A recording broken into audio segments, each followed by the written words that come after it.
Hi everyone and welcome back to the channel and welcome back to another video. In today's video I will be doing a sort of quick run through on threshold training. Today I'm going out for 3 by 2 mile reps at my threshold pace. If you don't know what threshold training is, it is your lactate threshold is defined as the fastest pace that you can run without generating more lactate than your body can utilize and reconvert back into energy. This is usually described in the running world with there's so much jargon out there. Lactate threshold pace is usually 25 to 30 seconds below your 5k race pace. So if you're thinking about your 5k race pace, it is at 6 minutes per mile average, and you're talking about something like 6:25, 6:30-ish per mile. This is also known as your 10-mile race pace or your half marathon race pace. This is something that you can sustain for that distance, and it's a great way of building your lactate threshold for faster running at the 10k distance, half marathon distance, and also up and above in the marathon distance. Is essentially something that will make you faster as a runner. So what am I doing today? I will be doing a couple mile warm up with some drills and strides just to loosen the body, to prepare the body for the run,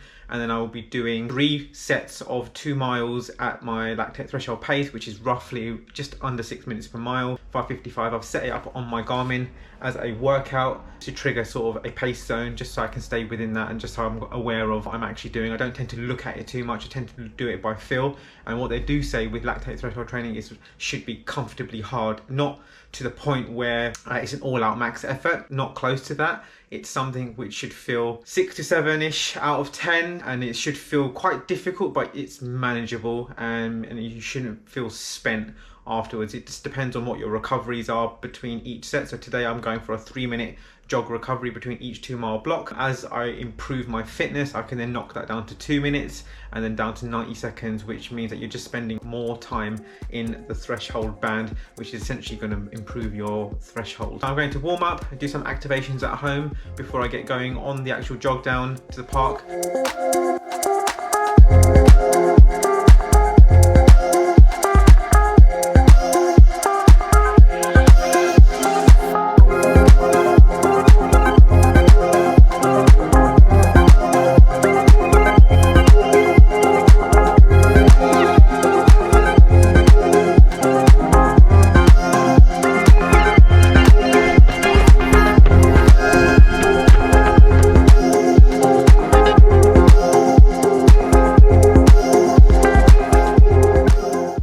A couple mile warm up. I'm just about to do some drills and some strides. I'm in my local park. 2 miles is just under 5 laps. Each oval is 0.4 miles. So if you don't follow me on Strava or Instagram, my handles are down below. Make sure you connect with me on there and we can start a conversation and talk about running.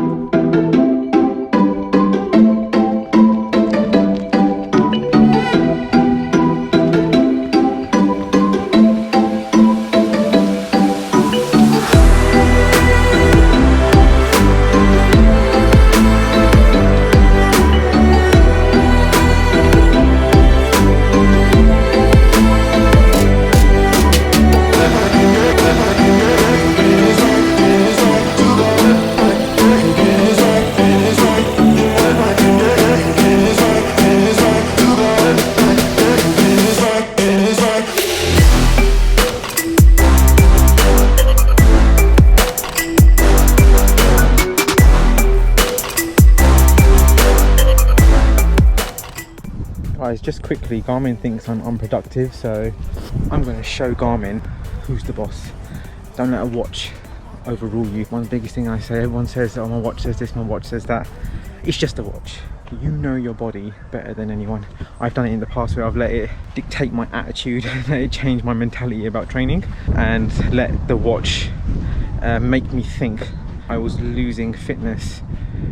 You have to detach yourself from that. Just a quick note, I'm taking one of these SIS gels. It is a caffeine gel just for that added boost.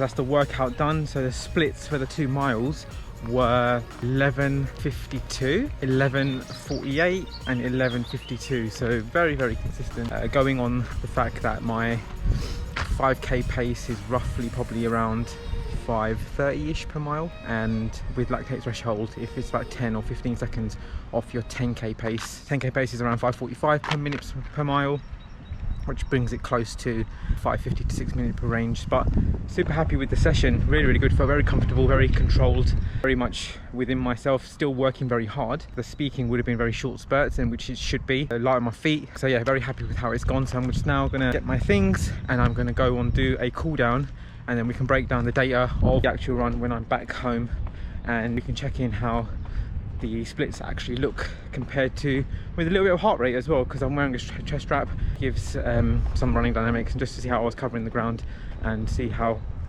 what my cadence and stuff look like. I don't obsess about the data, not at all, because on sessions like today it is solely about pace, if I can actually hit the pace. So I don't really care what the heart rate is, but it's nice to know and sort of look back on previous sessions to see where your progression has come from and sort of where your baseline was, and then week in week out to see if it's improved. So it definitely felt a lot more comfortable than 2 weeks ago when I ran a similar session like this. So let's go start the cool down.